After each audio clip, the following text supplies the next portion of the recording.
Okay, we got one more thing, G-Bergs. And that is RocketMan 1997. Woo! Yeah, and let me just say right now that this was a movie that I watched as a kid a fair bit, like when I was quite young, and I remember quite liking it a lot. And I have to admit the truth, I did not love it watching it as an adult. But it wasn't terrible, but it definitely did not hit the same as watching it as a kid. And so let's talk about it though. What's the main guy's name? Because I always forget his name. I can't fucking remember. It's like Willard or some shit. Because he's in shit. He's like one of Dave Chappelle's friends in Half Baked. And he's he's Tom Green's friend in Freddy Got Fingered. But yeah, let's look it up. And he's an employee of the month and like Jimmy Grover. What are we talking about? What's going on, guys? Sorry, what'd you say, G-Bergs? I said he's an employee of the month as well. Oh right, yeah. And he's like a stand-up comedian. Yeah.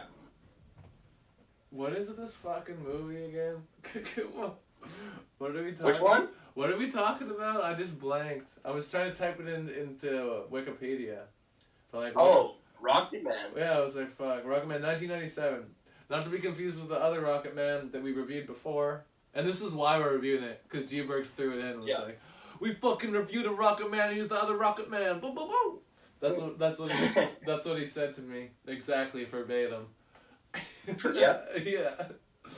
RocketMan film. Yeah, but there's more than one. Is this the right film? No, it's the wrong one.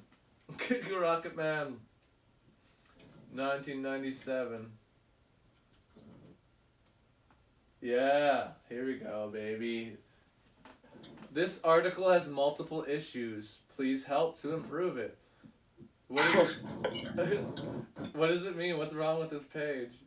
The article needs additional citations for so some of the Wikipedia. Some of the facts may not be accurate. And that's okay. Those are the ones we need to read off. We're just gonna go. Yeah, we're just gonna go for it. Harland Williams is this fucking guy's Harland. name. That's such a weird name. But no, I always liked this guy. I think that he actually should be in more stuff because he's very expressive.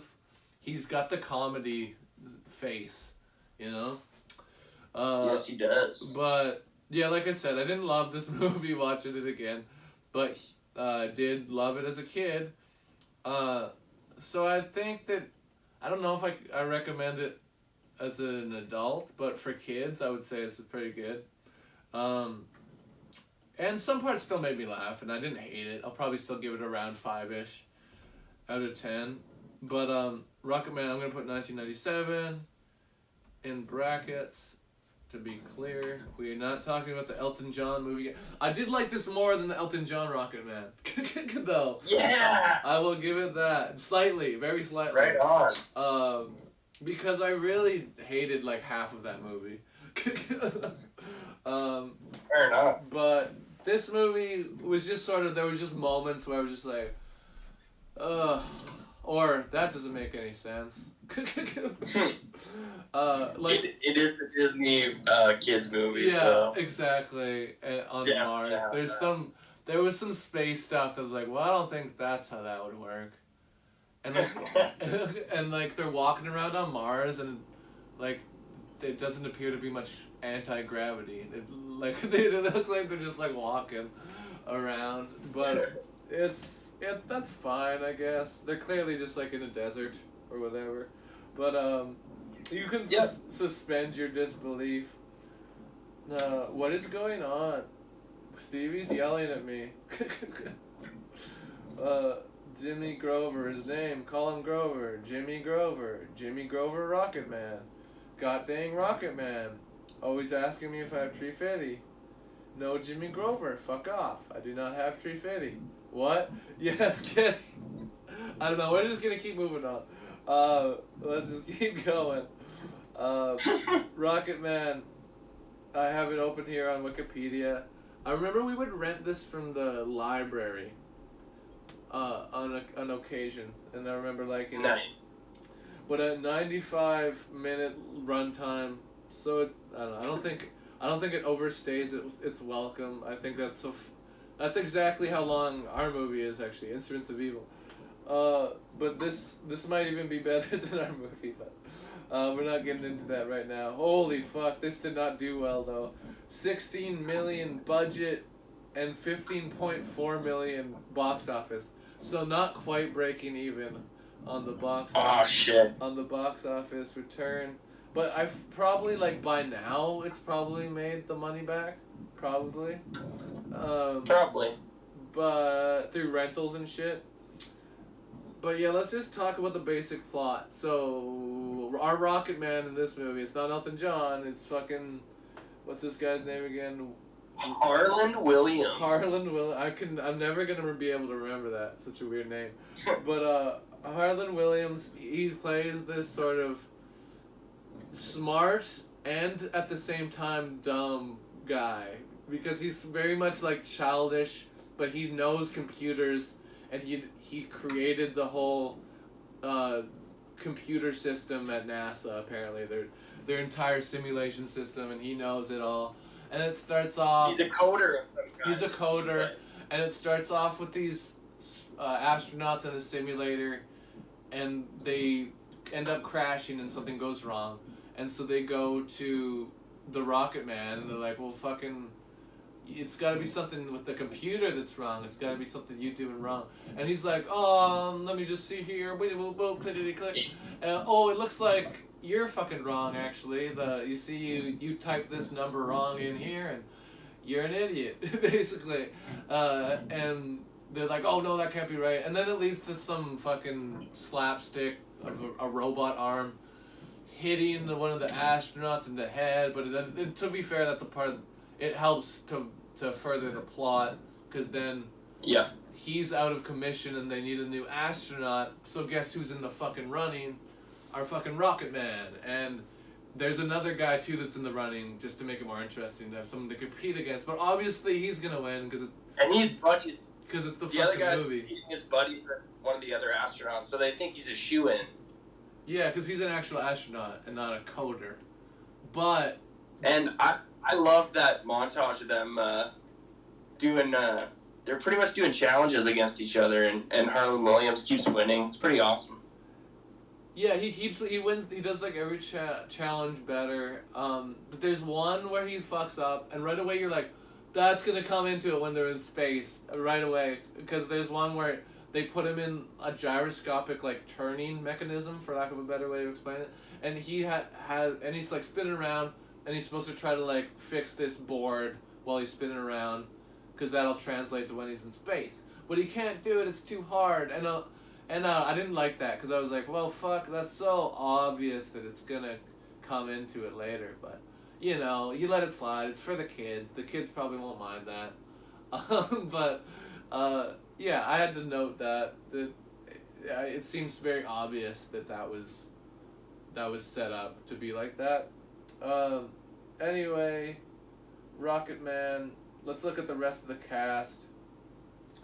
Is there anybody else notable? Not really. That other dude that plays an astronaut, I know he was in like Shawshank Redemption and shit, but I can't remember his name at all. It's been a while since I've seen that. That's a good movie too. Yeah. Oh, Shelley Duvall is at the beginning. Oh yeah. She's uncredited, but I definitely remember being like, oh, Shelley Duvall. She plays his mom at the beginning of the film, because at the beginning of the film he's going inside of the washing machine and spinning around like pretending he's in space, and his mom gets him out of it, basically. And did you ever watch Malcolm in the Middle growing up? Yes. We have a young Eric Purr Sullivan playing the young... Is that? Fred Dewey? Randall. Dewey? Is his character's name. Dewey from Malcolm in the Middle is playing Fred Randall as a kid. Okay, I remember wondering that. I remember looking, I'm like, is that Dewey from Malcolm in the Middle? That's Dewey. But I wasn't sure if it was him, because he looked a little different, because it's a little younger than he is in Malcolm in the Middle. But that's cool. He's good. What's that guy doing now, right? Like, what's that kid doing? He totally quit acting after Malcolm in the Middle. After Malcolm in the Middle, yeah. Totally going He's off. Smart as fuck, apparently. What? He's smart as fuck, apparently. Oh, like, okay. Like straight A's and shit. Like in the show, he's a genius in the show too. Yeah. But no, real quick, I still off on this tangent, but I wanted to talk about, because we're talking about Malcolm in the Middle. Did you know that Frankie Muniz, who played Malcolm from Malcolm in the Middle, doesn't have any recollection of filming the show whatsoever because he had he had a brain injury. Yeah, and he apparently got concussions on set that also contributed to his memory loss. Yeah. So yeah, now he just doesn't remember it. Also, it's kind of crazy because he's just doing like stuff unrelated. I think he has like a wine business or something. He's just doing unrelated stuff to movies and to acting now. But I thought that was kind of interesting because it's like, if you don't remember filming it or anything, you could just like go back and you could watch the show and watch yourself in this show and like enjoy the show, you know? Yeah. So I was like, maybe he probably watches it, you know? He probably watches it now. Apparently Bryan Cranston filled him in on a bunch of shit. This is live action? Yes, this movie is live action. It's a live action Disney film. This is the truth. You guys. With a chimp. I'm sorry, because I'm going back between the Twitch window and the RocketMan Wikipedia, so sometimes I'll miss some of the chat. I'm sorry. I try to catch up on it when I can. Dewey, poor guy had to grow up on TV. Yeah, poor guy indeed. But yeah, let me just think if there's anything else I want to talk about. Yes, there is. There's a few things, actually. Monkey. There's a monkey in this movie. Chimpanzee, but whatever. We're fucking calling it a monkey. And it's fine. And I don't want to hear any flack for me calling it a monkey. But yes, it's a chimpanzee. And there's a sort of silly joke at the beginning where the Rocket... I'm just going to keep calling him the Rocket Man because it's easiest for me. The Rocket Man thinks that is sharing his room with the love interest, which I forget what her name is, but that's not important. Let's just call her the love interest. But we find out that it's not with her. He be sharing the room with the monkey, which leads to hilarity. And I don't know. Yeah, my main problems with this movie is that just a lot of it isn't funny to me anymore, probably, I guess. But there are some good gags. And yeah, some of it doesn't make sense. Like, there's a part where they're on Mars, and they're about to plant the American flag on Mars. But the flag drops because the Rocket Man fucks it up because he's a buffoon. That's like the plot, basically. And he drops the American flag, and they're like, fuck, what are we going to do? Like, we got to fucking put the American flag up. So he's like, oh, don't worry, I'm wearing American flag underwear. I'll just take them off. And he takes them out without taking off his pants, and they're in space. So if he did take them out, and even if he took them out like that, it would expose him to the elements of space. It doesn't make any sense. He would have died. That would have killed him. So it's a kid's movie, dog. I know, but I had to comment on that, just because I was like right away. No, that's fair. That's not realistic at all. But and let's talk about something that was kind of funny the first time, but it pissed me off that they did it twice. With them, because they have them, and I don't even know if this technology is real technology, because it's something that's usually in movies. But the stasis, the what do you call it? When you're sleeping in space for a long time, to save time and so you don't age. That's what it is. Oh, they hibernated their asses. Suspended animation. That's what I'm looking for. Suspended animation.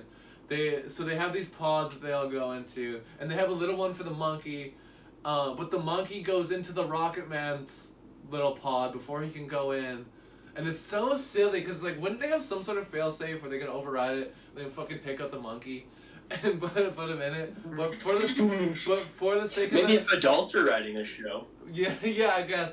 But for the sake of the movie, you're like, okay, he would just have to stay awake now for the 8 months, I guess, and eat all their food, and then the other guy gets mad about that. But yeah, and then he's also like doing. Yeah, wouldn't it take like 2 years to get to Mars? Yeah, probably more accurately. And no, yeah, that's another thing that doesn't make lots of the science stuff I don't think really adds up. Like some of it's real, like the tests that they do, some of those are real, but like a lot of this shit just isn't realistic, which is another note negative towards it. But like you said, it's a kids movie, but it being a kids movie is not an excuse for it being bad. It shouldn't be. But at the same time, there's a double-sided sword to that. So, like we said, this movie is dumb, and the fact that it's a kids movie shouldn't excuse the fact that it's dumb, but kids can still enjoy it, and that's that's the most important thing. If the kids like it, let them watch it. And I loved this movie as a kid. There's the classic scene where he's like farts in the suit and it gets all big, like in the cover of the movie, and he's like hooked up to the other astronauts' breathing tube. So, I don't understand I don't know if that science would work either, but you let it slide.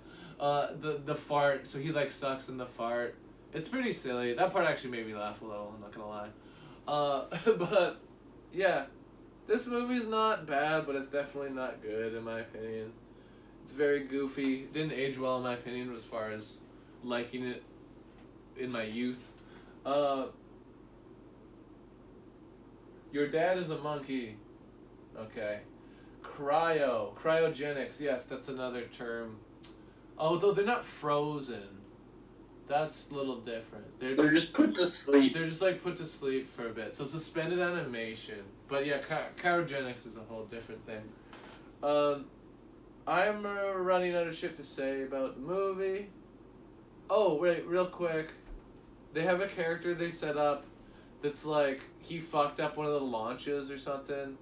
And I actually like this. This is a good thing that I will say about the movie. They handle this arc sort of well.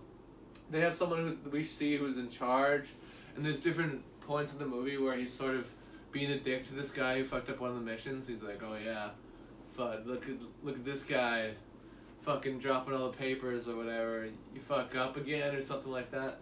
But that pays off for me because you're like, okay, we find out later that it wasn't as much as his fault as we originally thought. And then later on it's like, okay, there's a moment where he stands up for himself like, hey, we gotta fucking save this mission. We gotta save these people. And that part I was like, hey, that's good. That was written well, in my opinion. That they set that up from him sort of being frowned upon and then building it back up his reputation. That I liked. It worked for me. What the heck was it called? RocketMan, this movie? Okay, I thought this was the unwatchable thing. I have 1997 in brackets. That's supposed to clear up the which one it is. What the heck was it called? RocketMan. He was a monkey. Yeah, no, this one is also just called RocketMan. I reviewed that one too, though, Dad. I reviewed that, and I didn't like it that much either, but I think I liked it more than you because I actually finished the film. You guys couldn't get through it. But I think I gave it 5 out of 10 because I hated it and I loved it at the same time because I liked the biopic parts, but a lot of the songs were just shit for me and cringy for me. But we're not talking about that RocketMan. We're talking about this RocketMan. And I don't really have much else to say about it. I'm trying to think because I mentioned that. I'm sort of thinking of more stuff I can say. So NASA, obviously the center's around NASA, and it's just funny sort of to see how space travel has progressed through the years. Now you got like all these billionaires going to space, Jeff Bezos and Elon Musk, and you look at their spacesuits compared to like the NASA spacesuits, and they just look better. And there's a show called Moonbase 8 that actually is quite good that comments on this, and they have like a moon base that they're like trained to go to the moon next to a NASA base next to a SpaceX base, and they show like how much like more of a budget that SpaceX has and how much more professional their suits seem and that kind of thing. So that was just sort of a note about space in general, but it's related to the movie enough. So yeah, I just wasn't feeling it at all. But do you remember this movie though, Dad? Because we would watch it. You'd probably watch it with us at least once. With the dumb guy basically that goes to space. He gets picked to go to space. Harland Williams. Harland Williams. Thank you, G-Bergs. I'm never gonna fucking remember. It's such a weird name. But yeah, I think this might be the end of reviews. Unless you got more to say, Pootie Tang, G-Bergs. I'm just looking at you on Pootie Tang right now. You got anything to say? Well, I gotta say, this one's for the kids, man, and it's okay. It's definitely not great, but I think it's enjoyable and watchable. Yeah, I'm probably just gonna go like just above 5 for this because it didn't anger me. There's just moments where it's like, ugh, kind of thing. But Sorry, I'm on the phone. Your girlfriend, forget it. Nice seeing you, bud. Oh, are you taking off? I was just popped in. I was on the way back. Got my golf got an elbow today. Oh, nice. So yeah, you're busy. No Take worries. care, bud. Yeah, good to see you. Sorry, Doug. that's okay. That is okay. Shatner? Question mark? What? I don't know. Shatner's not in this movie. Is that what you asked? Yeah, I just wasn't feeling it out. Okay, so yeah, we're good. We're done. Yeah, they went to space. Yeah, we're done. Okay, cool. Yeah. Like I said, I'm gonna give it like just above 5. What are you gonna give it, G-Bergs? Yeah, I was gonna go like a 6. 6 out of 10. I'm gonna go a little lower than that. 6 out You of... gotta give it higher than 5, though. I am gonna give it higher than 5, but lower than 6. 5.1 out of 10. I've been doing a lot of the crazy decimals today. I think I'm gonna do more of that because it's fun and wacky. And at the end of the day, the fucking rating is pretty relative. I don't want to do this one. And it might change. I got you one earlier this week. No, the dumb guy that goes to space was the Harland Williams. The RocketMan. I was just thinking about it. The RocketMan. But that's what we were talking about. But yeah, I was saying, Hugh, do you remember the movie with the dumb guy that goes to space? No, it's not Shatner, but good one. I get it now. 6 out of 10 Bergs, 5.1 out of 10 Doug. And here we go. Let us get going. I'm gonna put a beat on again. Turn it music SK. Thanks for having me, Doug. You're welcome. You out of here. Take care, buddy. Thank you. See ya. Take care. Bye. Bye, buddy. Alright. He's out of here. I'm ending this. Get rid of this window and let's. Here's a Turn Up Music SK beat. Alright. Yeah, 5.1 out of 10 for me. 6 out of 10 for Bergs. Yeah, it wasn't as funny as I remember. Not quite the same. 1997 RocketMan. Not the Elton John one. Okay. Moving on. You see that? 5.1 out of 10 dogs. 6 out of 10 Bergs. Okay. Yeah, did you watch this, Stevie? Because you had the DVD. I'm not sure if you actually got the time to watch it, though. What'd you think of it? Okie dokie. Oof. Yeah, but I'm honest. I'm being honest. It just didn't hit the same as when I was a kid. But yeah, let's move it on.